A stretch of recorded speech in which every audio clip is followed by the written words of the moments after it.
Capítulo 4. Determina la fuerza del carácter de las personas. La ley del comportamiento compulsivo. Cuando selecciones a personas con las cuales trabajar o asociarte, no te dejes hechizar por su buena reputación ni engatusar por la fuerza de la imagen superficial que proyectan. Aprende en cambio a adentrarte en ellas y ver su carácter. La gente forma su carácter en sus primeros años, sobre la base de sus hábitos diarios. Es lo que la impulsa a repetir en su vida ciertas acciones y caer en patrones negativos. Analiza esos patrones y recuerda que la gente nunca hace algo una sola vez. Repetirá su conducta de forma inevitable. Evalúa la relativa fuerza de su carácter por el bien que maneja la adversidad, su capacidad para adaptarse y trabajar con los demás, su paciencia y aptitud para aprender. Gravita siempre hacia las personas que den señas de fuerza y evita a los muchos tipos tóxicos que existen. Conoce bien tu carácter para que puedas romper tus patrones compulsivos y asumir el control de tu destino. El patrón.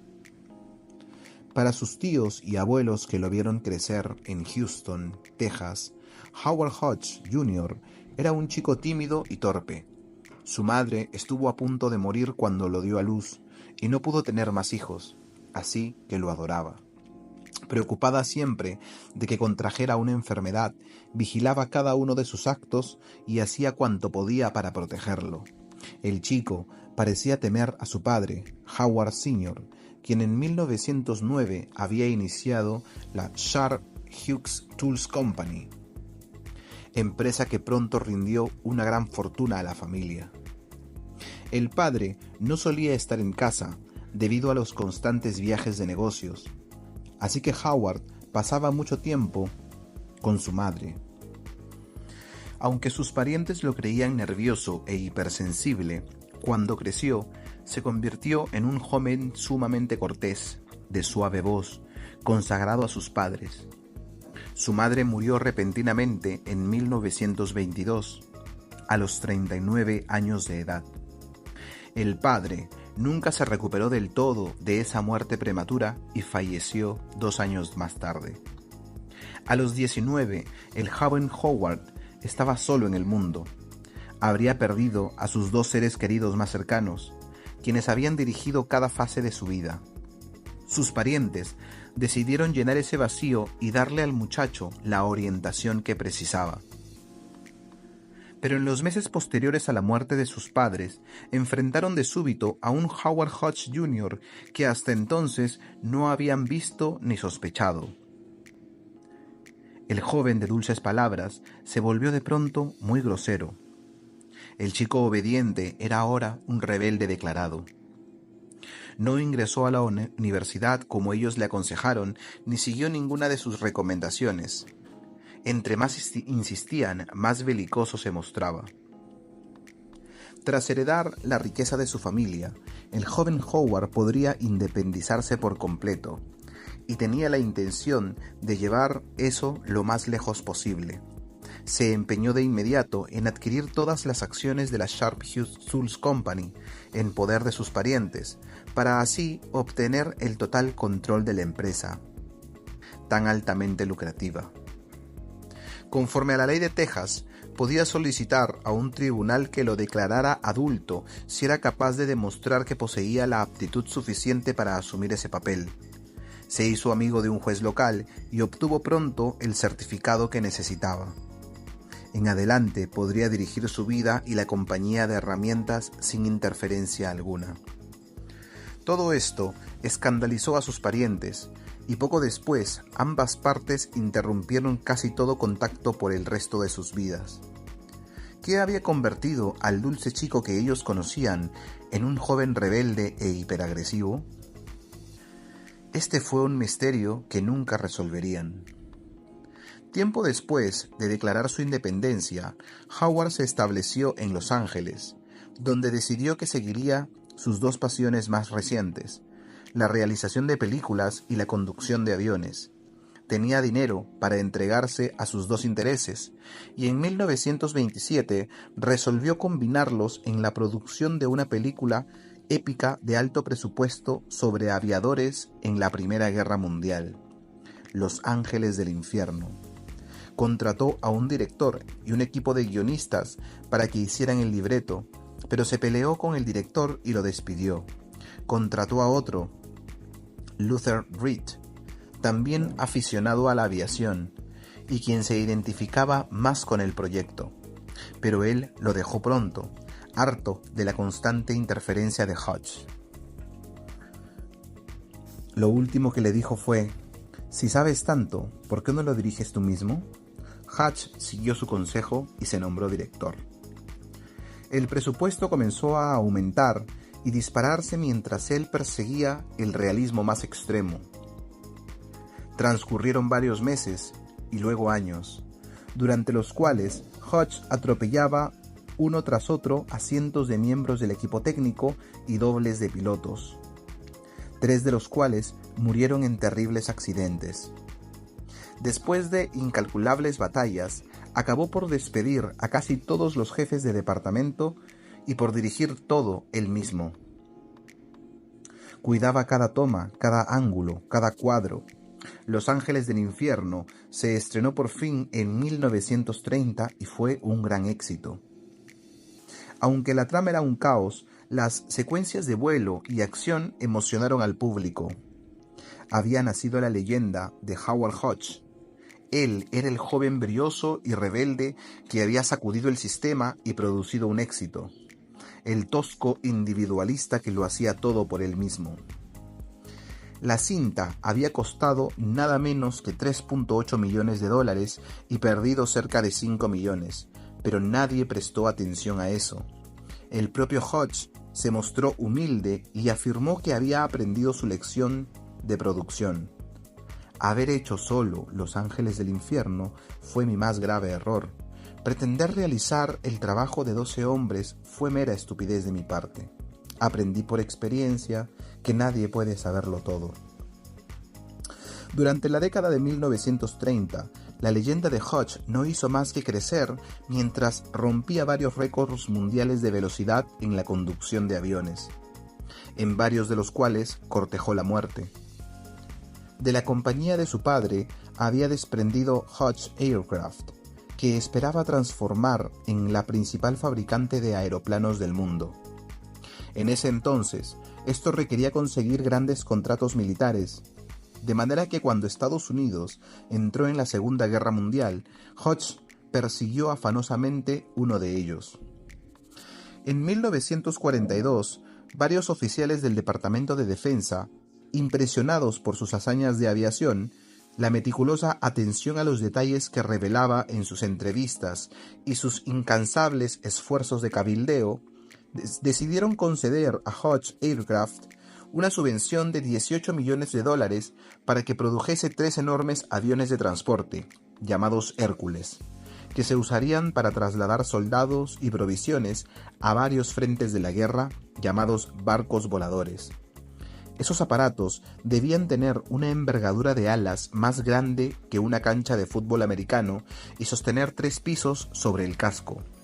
Si la compañía hacía un buen trabajo y entregaba los aeroplanos a tiempo y dentro del presupuesto, recibiría un nuevo pedido y Hodge podría acaparar el mercado de aviones de transporte. Menos de un año después llegaron otras buenas noticias.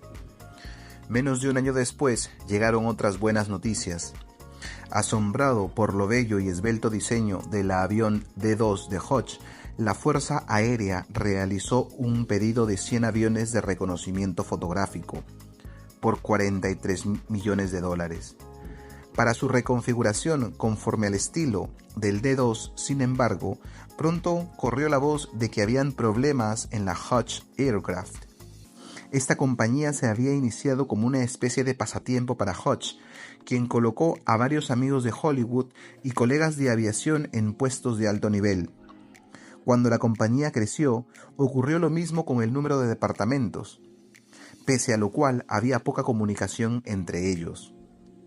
Todo tenía que pasar por las manos de Hodge. se le debía consultar hasta la menor decisión.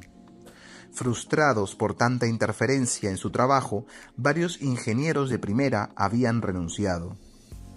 Hodge advirtió el problema y contrató a un gerente general que lo ayudara con el proyecto de Hércules y enderezara la compañía. Pero se marchó 2 meses después, a pesar de que Hodge le había prometido carta blanca en la reestructuración de la compañía. Apenas días después de que asumiera el puesto, vetaba ya sus decisiones y minaba su autoridad. A fines del verano de 1943, 6 de los 9 millones de dólares reservados para la producción del primer Hércules se habían gastado ya, pero este distaba mucho de estar terminado. Quienes habían respaldado a Hodge en el Departamento de Defensa empezaron a alarmarse. El pedido de reconocimiento fotográfico era crucial para el esfuerzo bélico.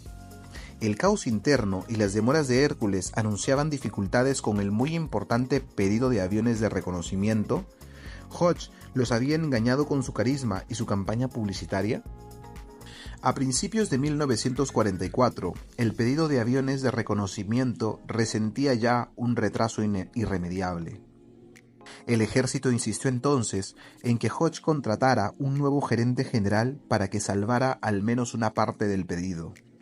Por fortuna, uno de los mejores hombres para el puesto estaba disponible en ese momento: Charles Perel, el joven maravilla de la producción aeronaval. Perel no quería el puesto. Como todos los demás en esa industria, estaba al tanto del caos en Hodge Aircraft. Desesperado, Hodge lanzó una ofensiva de seducción. Insistió en que se había dado cuenta de sus errores. Necesitaba la destreza de Perel. Él no era lo que Perel había esperado, sino un sujeto humilde que al parecer había sido víctima de ejecutivos inescrupulosos en la compañía.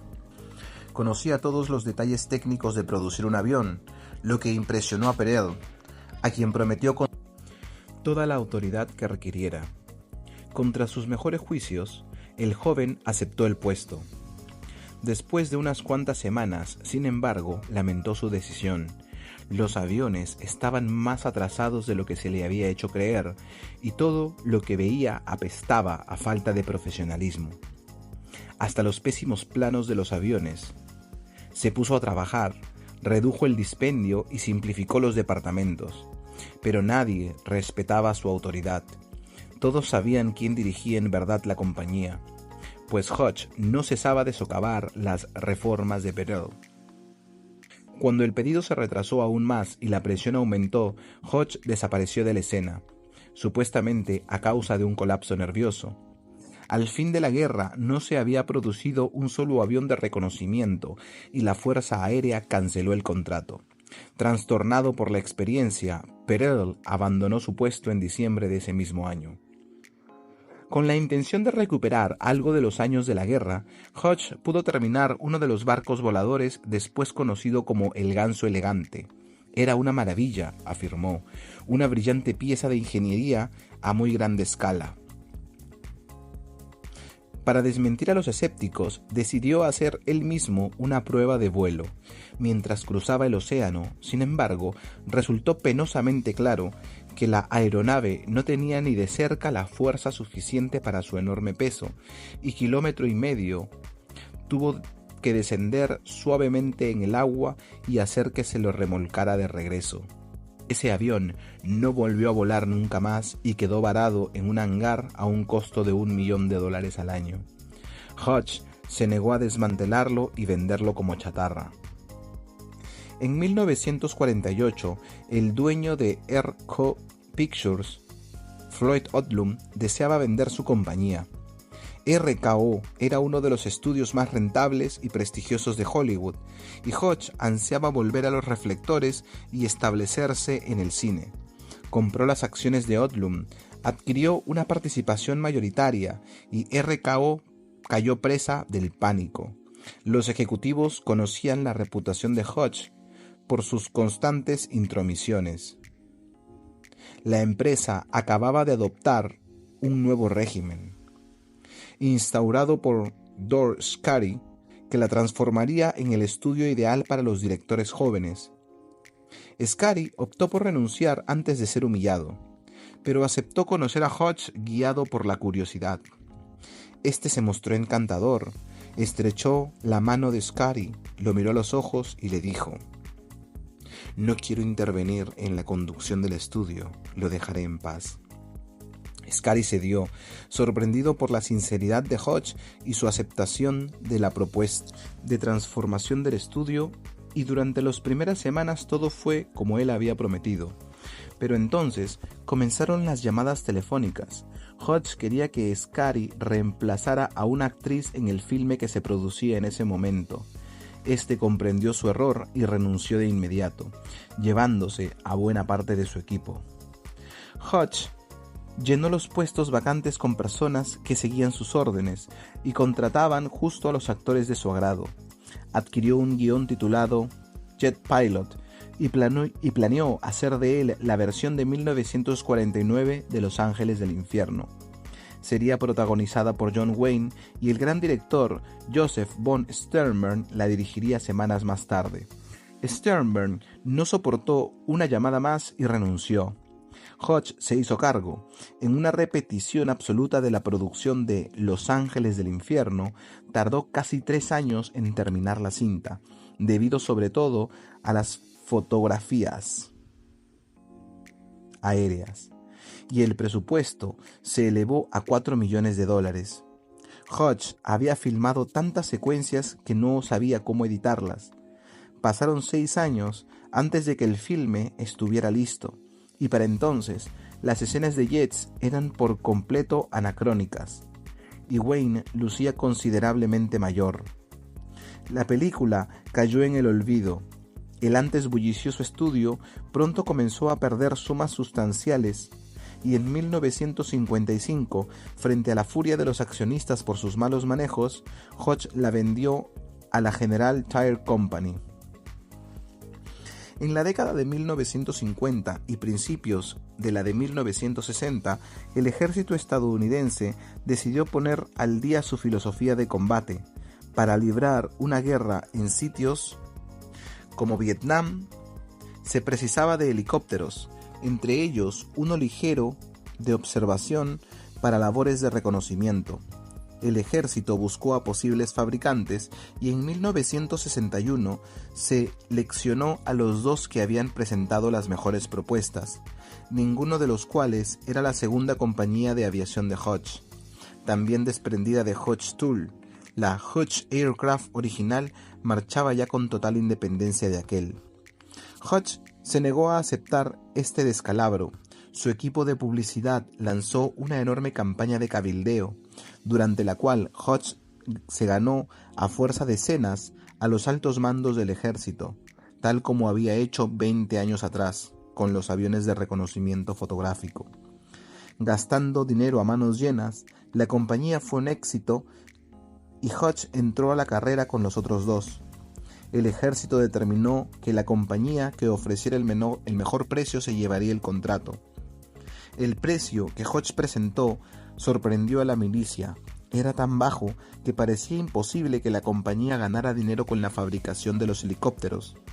Todo indicaba que la estrategia consistía en perder dinero en la producción inicial con objeto de ganar la licitación, obtener el contrato y aumentar el precio en pedidos subsecuentes. En 1965, el ejército otorgó el contrato a Hodge, un golpe increíble para una compañía que había tenido tan poco éxito en la producción de aeroplanos.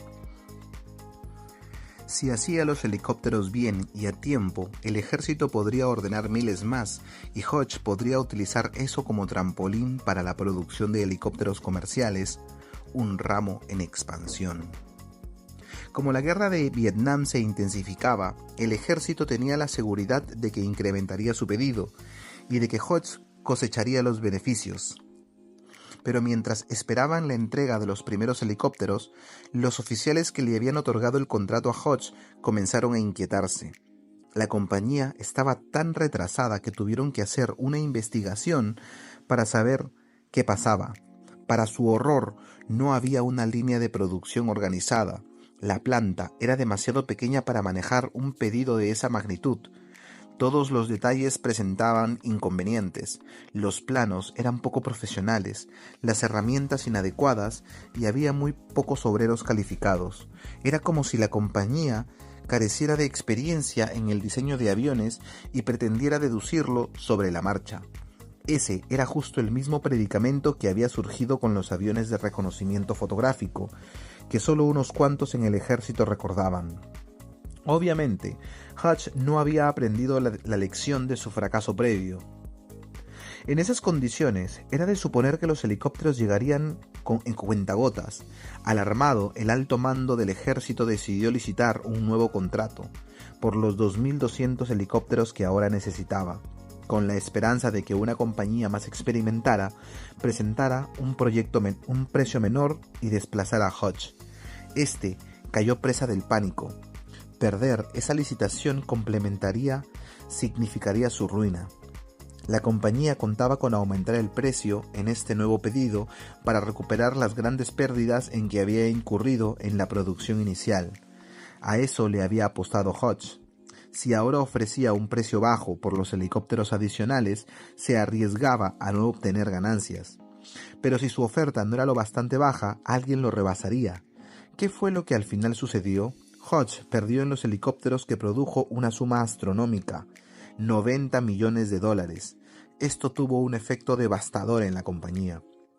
Howard Hutch murió en 1976 en un avión que hacía la ruta de Acapulco a Houston. Cuando se le practicó la autopsia, la opinión pública se enteró por fin de lo que había sido en él su última década de vida. Fue adicto a analgésicos y narcóticos durante años. Vivía en cuartos de hotel herméticamente sellados, temeroso hasta de la menor contaminación posible de gérmenes. Al momento de su muerte pesaba apenas 42 kilos. Vivía en un aislamiento casi total, atendido por unos cuantos asistentes, algo que se obstinaba en mantener alejado del escrutinio público. Como última ironía, un hombre que temía más que nada la más leve pérdida de control, acabó en sus últimos años a merced de un puñado de asistentes y ejecutivos, quienes vigilaron su agónica muerte a causa de las drogas y le arrebataron el control esencial de su compañía.